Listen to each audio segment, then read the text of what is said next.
ಸ್ನೇಹಿತರೆ, ಸರ್ವೋಚ್ಚ ನ್ಯಾಯಾಲಯದ ತೀರ್ಪಿನ ಬಗ್ಗೆ ನಾನು 2 ಮಾತುಗಳನ್ನ ಮಾತ್ರ ಹೇಳ್ತೇನೆ. 4/11/22 ಸರ್ವೋಚ್ಚ ನ್ಯಾಯಾಲಯ ಸುನೀಲ್ ಕುಮಾರ್ ಪ್ರಕರಣದಲ್ಲಿ ತೀರ್ಪು ನೀಡಿರು.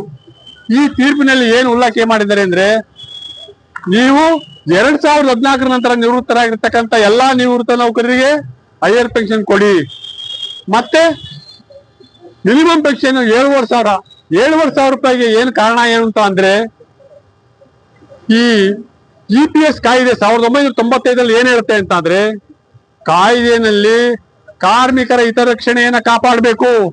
ಪ್ರತಿ 10 ವರ್ಷಗಳಿಗೊಮ್ಮೆ ಕಾರ್ಮಿಕರ ವೇತನವನ್ನ, ಕಾರ್ಮಿಕರ ಪಿಂಚಣಿಯನ್ನ ಪರಿಷ್ಕರಣೆ ಮಾಡಿ ಅವರ ಒಂದು ಜೀವನ ಗುಣಮಟ್ಟ, ಅವರ ಸುಧಾರಣೆ, ಅವರ ಒಂದು ಯೋಗಕ್ಷೇಮ, ಇದ್ರ ಬಗ್ಗೆ ಗಮನವಹಿಸಿ ನೀವು ಒಂದು ಕಾನೂನನ್ನ ಮಾಡಿ ಅವರಿಗೆ ರಕ್ಷಣೆ ಕೊಡಿ ಅಂತ ಹೇಳಿ 1995 EPS ಕಾಯ್ದೆನ ಉಲ್ಲೇಖ ಮಾಡಿದ್ದಾರೆ.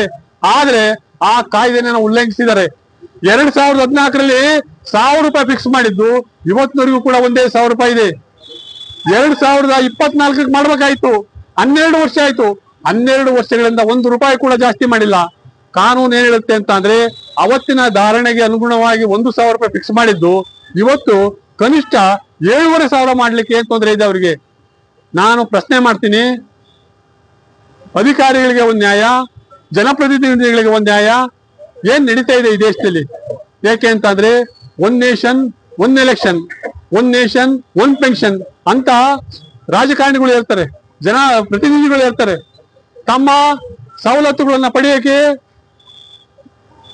ವಿಧಾನಸಭೆಯಲ್ಲಿ ಮತ್ತೆ ಪಾರ್ಲಿಮೆಂಟ್ ನಲ್ಲಿ ಸರ್ವಾನುಮತದಿಂದ ಅನುಮೋದಿಸ್ತಾರೆ. ಅಲ್ಲಿ ವಿರೋಧ ಪಕ್ಷನೇ ಇರಲ್ಲ, ಅಲ್ಲಿ ಎಲ್ಲ ಆಡಳಿತ ಪಕ್ಷದ ಪ್ರಕಾರ ನಡಿಕೊಂಡು ಹೋಗುತ್ತೆ.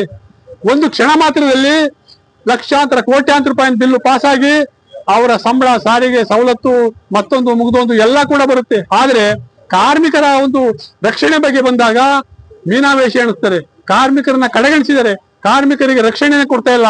ಏನ್ ನಡೀತಾ ಇದೆ ಇಲ್ಲಿ? ಸ್ನೇಹಿತರೆ, ತಾವ್ಯಾರು ಕೂಡ ಇದಕ್ಕೆ ಹೆದರ್ಬೇಕಾಗಿಲ್ಲ. ನಮ್ಮ ಹೋರಾಟ ನಾವು ಮುಂದುವರಿಸ್ತೀವಿ. ಯಾಕೆ ಅಂತಂದ್ರೆ, ದೇಶದಲ್ಲಿ ಹಲವಾರು ಸಂಘಟನೆಗಳಿದಾವೆ, 100 ಸಂಘಟನೆಗಳಿದಾವೆ. ಅವರೆಲ್ಲರೂ ಕೂಡ ಕಾರ್ಮಿಕರ ಪರವಾಗಿ, ನಿವೃತ್ತ ನೌಕರರ ಪರವಾಗಿ ಕೆಲಸ ಮಾಡ್ತಾ ಇದ್ದಾರೆ. NCPA, national confederation of pensioners association ಅಂತ ಡೆಲ್ಲಿನಲ್ಲಿದೆ. ಅವರು ಕಾನೂನಾತ್ಮಕ ಹೋರಾಟ ಮಾಡ್ತಾ ಇದ್ದಾರೆ. NCPA ಅಂತ ಅಂದ್ರೆ ಇವತ್ತು ದೇಶದಲ್ಲಿ ಎಲ್ಲಾ ಅಂಶಗಳನ್ನು, ಮಾಹಿತಿಗಳನ್ನ ಕಲೆ ಹಾಕ್ತಾ ಇದ್ದಾರೆ. ಕಲೆ ಹಾಕಿ ಮಾನ್ಯ ಸರ್ವೋಚ್ಚ ನ್ಯಾಯಾಲಯಕ್ಕೆ ಮಂಡಿಸ್ತಾರೆ. ಈ ಒಂದು ತೀರ್ಪು ಏನಿದೆ, ಇದು ಅತ್ಯುನ್ನತ ನ್ಯಾಯಾಲಯ ಕೊಟ್ಟಿರ್ತಕ್ಕಂತಹ ತೀರ್ಪು. ಸುನೀಲ್ ಕುಮಾರ್ ಪ್ರಕರಣ ಹಲವಾರು ರಾಜ್ಯ ಹೈಕೋರ್ಟ್ಗಳು ಕೂಡ ತೀರ್ಪು ಕೊಟ್ಟಿದ್ದಾವೆ. ಏನಂತ ತೀರ್ಪು ಕೊಟ್ಟಿದ್ದಾವೆ? ನೀವು ಹೈಯರ್ ಪೆನ್ಷನ್ ನ ಯಾವುದೇ ಟ್ರಸ್ಟ್ ರೂಲ್ಸ್ ನ ಅಡಾಪ್ಟ್ ಮಾಡಬೇಡಿ, ಪ್ರೊರೇಟಾ ಕ್ಯಾಲ್ಕುಲೇಷನ್ ಬರಲ್ಲ. ಆದ್ರೆ ಅಧಿಕಾರಿಗಳು ಟ್ರಸ್ಟ್ ರೂಲ್ಸ್ ಅಂತ ಹೇಳಿದ್ರು. ಕರ್ನಾಟಕ ಹೈಕೋರ್ಟ್ ನಲ್ಲಿ ಚೀಮಾರಿ ಹಾಕಿ ಟ್ರಸ್ಟ್ ರೂಲ್ಸ್ ನ ರದ್ದು ಮಾಡಿರು. ಮತ್ತೆ ಪ್ರೊರೇಟಾ ಕ್ಯಾಲ್ಕುಲೇಷನ್ ಬರಲ್ಲ. ಸರ್ವೋಚ್ಚ ನ್ಯಾಯಾಲಯದಲ್ಲಿ ಟ್ರಸ್ಟ್ ರೂಲ್ಸ್ ಮತ್ತೆ ಪ್ರೊರೇಟಾ ಕ್ಯಾಲ್ಕುಲೇಷನ್ ಬಗ್ಗೆ ಏನು ಹೇಳಿಲ್ಲ. ಈ ಎಲ್ಲಾ ಅಂಶಗಳು ಕೂಡ ಅಧಿಕಾರಿಗಳಿಗೆ ಗೊತ್ತಿದೆ. ಅವರ ಉದ್ದೇಶ ಏನು ಅಂತ ಅಂದ್ರೆ, ಕಾಲ ವಿಳಂಬ ಮಾಡಿ ಈ ಒಂದು ನಿವೃತ್ತರ ಸಂಖ್ಯೆ ಇನ್ನ ಕೇವಲ 2-3 ವರ್ಷಗಳಲ್ಲಿ ಮುಗಿದೋಗುತ್ತೆ. ಮುಗಿದೋದ್ಮೇಲೆ ನಾವು ನೆಮ್ಮದಿಯಾಗಿ ನಮ್ಮ ಕೆಲಸ, ನಮ್ಮ ಬದುಕನ್ನ ಮಾಡ್ಕೊಂಡು ಹೋಗ್ಬೋದು ಅಂತ ತಿಳ್ಕೊಂಡಿದ್ದಾರೆ. ಆದ್ರೆ ನಾವು ಅದಕ್ಕೆ ಅವಕಾಶ ಕೊಡಲ್ಲ. ಅಧಿಕಾರಿಗಳನ್ನ ನಾವು ಪ್ರಶ್ನೆ ಮಾಡ್ತೀವಿ. ಇವತ್ತು ನೀವು ಯಾಕೆ ಟ್ರಸ್ಟ್ ರೂಲ್ಸ್ ಅನ್ವಯ ಆಗುತ್ತೆ ಅಂತ ಹೇಳಿದಿರಾ? ಯಾಕೆ ಪ್ರೊರೇಟಾ ಕ್ಯಾಲ್ಕುಲೇಷನ್ ಹೇಳಿದಿರಾ? ಸರ್ವೋಚ್ಚ ನ್ಯಾಯಾಲಯದ ತೀರ್ಪನ್ನ ಸರಿಯಾಗಿ ಅಧ್ಯಯನ ಮಾಡಿದಿರಾ? ಏನು ಕಾನೂನು ಏನ್ ಹೇಳುತ್ತೆ?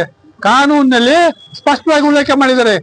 ನೀವು ಕಾನೂನನ್ನ ಬಡವರ ಪರವಾಗಿ ಕಾನೂನನ್ನ ಇದು ಮಾಡ್ಬೇಕೆ ಹೊರತು ಅದನ್ನ ಆಯುಧವಾಗಿ ಉಪಯೋಗಿಸಲಿಕ್ಕೆ ಯಾವುದೇ ಕಾನೂನು ಅವಕಾಶ ಕೊಡಲ್ಲ.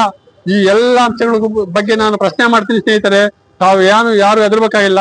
ಈ ಹೋರಾಟಕ್ಕೆ ಇಷ್ಟೊಂದು ಸಂಖ್ಯೆಯಲ್ಲಿ ತಾವೆಲ್ಲ ಆಗಮಿಸಿ ಇದಕ್ಕೆ ಒಂದು ಬೆಂಬಲ ಕೊಟ್ಟದಕ್ಕಾಗಿ ತಮಗೆಲ್ಲರಿಗೂ ಧನ್ಯವಾದ ಹೇಳ್ತಾ ನನ್ನ 2 ಮಾತನ್ನ ಮುಗಿಸ್ತಾ ಇದ್ದೀನಿ.